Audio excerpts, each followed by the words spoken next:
Hello and welcome back to the Nas Metal production channel here at YouTube. And welcome to another album of the week. This, of course, is episode number 41.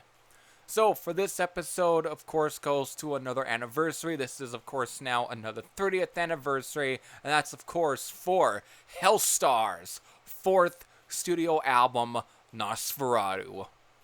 Released back in September 5th of 1989, which of course by this time that was only about 3 days ago because that was a Thursday. So where do I start with this album? I've already done a review for this one. That was about 3 years ago, back during my US Power Metal month, because technically Helstar are pretty much a US Power Metal band, and that definitely was apparent on the very first two albums, being of course Burning Star, and of course one of my personal favorite albums of the band, that being Remnants of War, released back in 1986. And of course their third album, which is Distant Thunder, which again released back in 1988, and that was the first or the debut for Helstar on Metal Blade Records, because the very first two albums were released on Combat Records. So this will be the second and last one for Metal Blade Records, or Helstar being on Metal Blade Records. Continuing the more technical, almost speed thrash of a Distant Thunder, even though some of the thrashiness was kind of beginning to show itself on Remnants of War, but everything kind of changed. I think because of the lineup ended up being changed up as well. Let me see who at least, if there's any other member on Remnants of War that still stayed with the band. Seems like we still have like Jerry Burka on bass. I don't know if I butchered that or not, but he's still there. Okay, so Robert Trevino and Larry Berrigan's still there. It's Robert Trevino ended up being replaced by Andre Corbin. So the only two that stayed are, wait a minute, let me see even the drummer had changed. Renee Luna, right? Yeah, and Frank Frere. Renee Luna was replaced by Frank Ferreira. So there's at least three that end up being replaced. So the only ones that, of course, James Rivera is, of course, the only one that stay because of he's the most consistent one in all of Helstar, and his voice is pretty much what even makes a Helstar. It's just that sort of real. It's almost iconic, because the minute you think of Helstar, you think of that really almost high, almost slight operatic, almost, in a way, because his voice is very much similar to Ronnie James Dio, but not close. It's very, I guess the best way is if Ronnie James Dio decided to try and pursue a vocal style that's similar to Bruce Dickinson, because that's the only way I can compare. And then of course he goes to those high falsetto vocals that are more remnants of guys like either Rob Halford or at times King Diamond. That's the kind of best way I could put his vocal style. So getting on to the music here, everything about this is just more technical and more and a little more thematic as well, because this one is very story based, though it's mostly for the first half of this record, because everything from pretty much began with like track 2 to track 6. Technically, I'm excluding the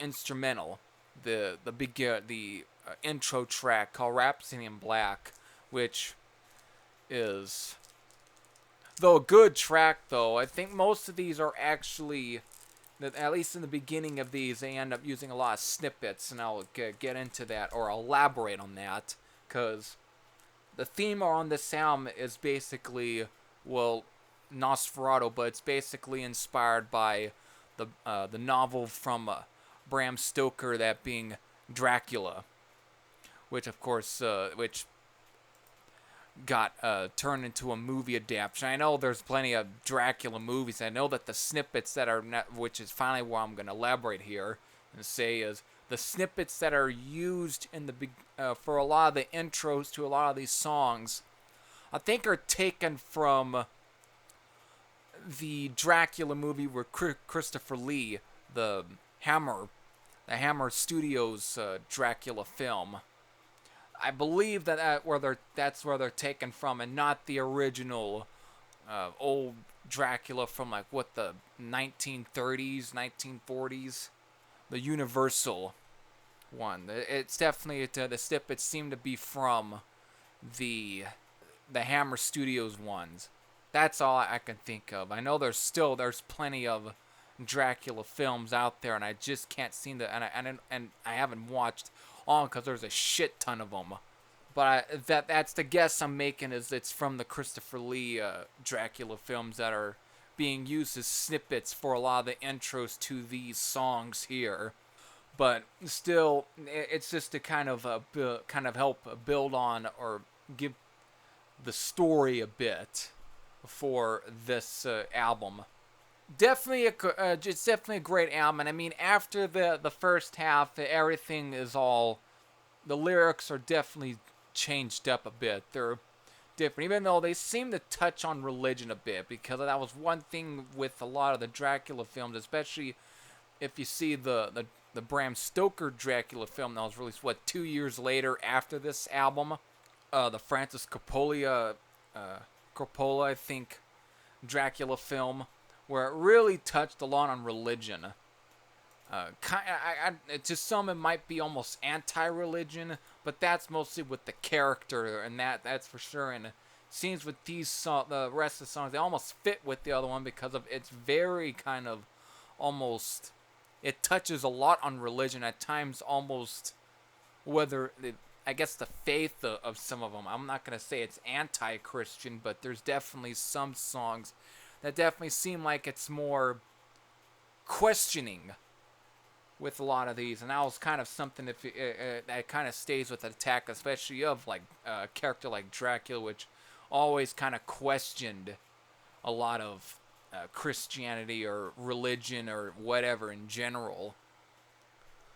So there, kind of a weird synopsis there, but that's just the way I could kind of in a way try and come up with why these songs, probably the rest of the songs, fit with the first half of the album, which is very story based. So with that, I don't want to go on too long and make a complete total ass out of myself and try and almost, I guess, lose the eye a bit of some of these songs. And so with that, great album, definitely a 30 years, 30 years is pretty much, I would say, it's pretty milestone almost for an album like this. So with that, hope you all enjoyed. Hope you all liked the pick for this one. This almost seemed like it should have been picked for October, but since I'm doing a lot of spacing some of these Album of the Week videos on anniversaries, milestones, or the year, time of these releases and stuff,